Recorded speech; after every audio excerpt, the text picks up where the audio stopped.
Baiklah, assalamualaikum warahmatullahi wabarakatuh. Di sini saya Vin Gustina dari Prodi BKPI Fakultas Tarbiyah dan Keguruan UIN Raden Intan Lampung, mata kuliah Psikologi Klinis, dosen pengampu Bunda Eka Putri Ramadhani, dan siswa di sebelah saya dengan nama Erna Vina Yunita.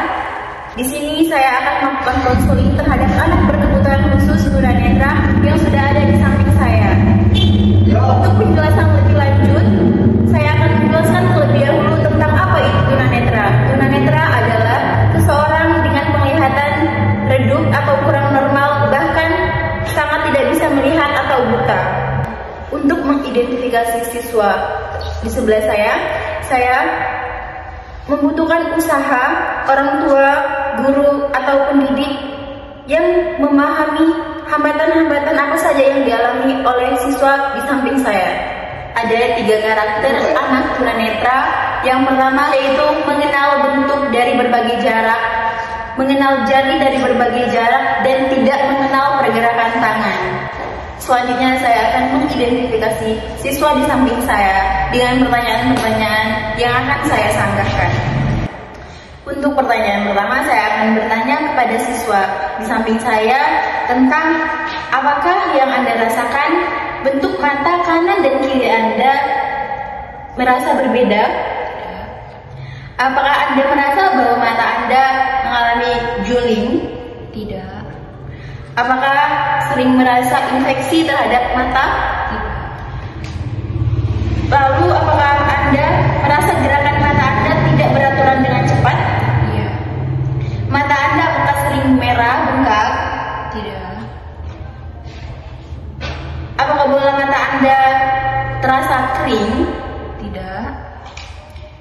Apakah sering timbul bintik-bintik yang bergantung? Tidak juga. Apakah terdapat kelainan di bagian mata? Iya. Oke, selanjutnya kerusakan yang ada pada mata Anda apakah ada? Tidak.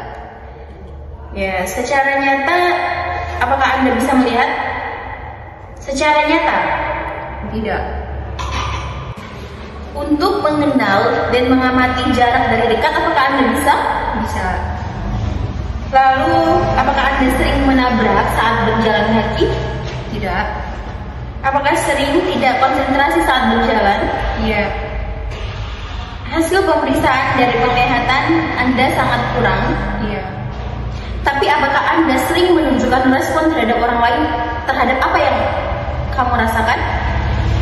Iya. Baik. Apakah Anda merasa sering saat mengambil barang, merasa salah saat mengambil barang? Iya. Apakah Anda dapat mengkoordinasi cahaya yang datang? Bisa. Iya. Apakah Anda sering merasa kesulitan saat berjalan sendirian? Tidak. Oke, baiklah.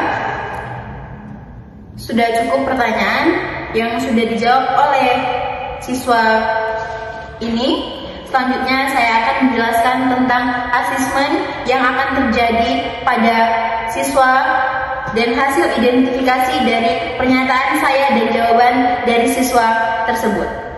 Asesmen dan pembelajaran bagi anak tunanetra yaitu suatu penilaian yang komprehensif dan melibatkan anggota tim untuk mengetahui kelemahan dan kekuatan anak tersebut. Jadi hasil keputusan asesmen dapat digunakan untuk menentukan layanan pendidikan yang dibutuhkan oleh anak tersebut sebagai proses mempertanyakan hal-hal yang berkaitan dengan kegiatan belajar siswa menjadi tepat dan sesuai dengan kebutuhan. Istilah lain yang hampir mirip dengan asesmen ialah evaluasi atau penilaian. Tetapi istilah asesmen lebih banyak menekankan pada penilaian sebelum mengajar. Sedangkan evaluasi mencakup kedua-duanya. Asesmen juga dapat disamarkan dengan analisis, tetapi asesmen lebih mengarahkan kepada analisis yang mempersiapkan tindakan. Seperti halnya evaluasi, asesmen juga sering perlu diulang. Asesmen juga dilakukan dan bisa juga berbeda dalam banyak hal. Asesmen juga bergantung pada intervensi erat sehingga kadang-kadang sukar membicarakan asesmen terhadap menggambarkan terlebih dahulu intervensi yang akan digunakan. Dalam asesmen dapat menggunakan tes atau prosedur pengukuran yang baku maupun tidak baku.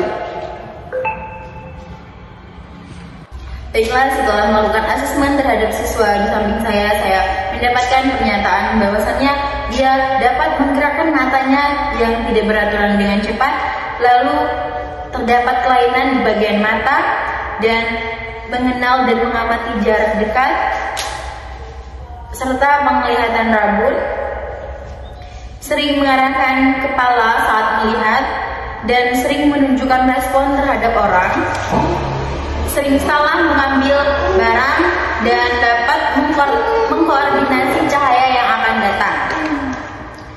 Untuk itu sendiri, kemampuan yang dimiliki oleh siswa di samping saya, meskipun dia tunanetra, tapi dia memiliki kemampuan yang lebih yang bisa dijelaskan terhadap ABK saya sendiri. Kemampuan yang saya miliki yaitu saya masih bisa mandiri dalam mengerjakan sesuatu dengan sendiri. Untuk kemampuan akademik saya yaitu bisa menulis karya ilmiah seperti cerpen, puisi, walaupun tulisannya tidak lurus dan benar seutuhnya. Kemampuan sosialisasi saya alhamdulillah cukup baik, walau ada beberapa yang tidak baik. Terima kasih. Ternyata banyak sekali kemampuan yang masih bisa dimiliki oleh anak tunanetra. Baiklah, dari asesmen dari siswa yang menjelaskan dan kemampuan yang sudah dijelaskan, saya akan menjelaskan model bimbingan konseling untuk absolvasi kepada anak ABK tunanetra. Ada beberapa model yang bisa diterapkan terhadap siswa di samping saya. Yang pertama yaitu bentuk layanan langsung, yang artinya instruksi Blue Vision bekerja langsung. Bentuk layanan kerjasama artinya instruktur Blue Vision bersama guru melayani anak Blue Vision, biasanya berlangsung di sekda. Bentuk konsultasi, yang artinya guru introsection membimbing guru reguler secara layanan terhadap siswa tersebut. Pada anak tunanetra, seperti siswa di samping saya, ada beberapa strategi layanan Blue Vision yang dapat diterapkan.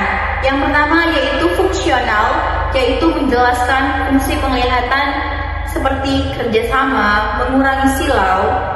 Fungsi penglihatan seperti dari dapat membantu seperti membaca, menulis, dan sebagainya. Baik, itulah model layanan konseling bagi anak berkebutuhan khusus tunanetra. Saya akhiri, wabillahi taufiq wal hidayah. Wassalamualaikum warahmatullahi wabarakatuh.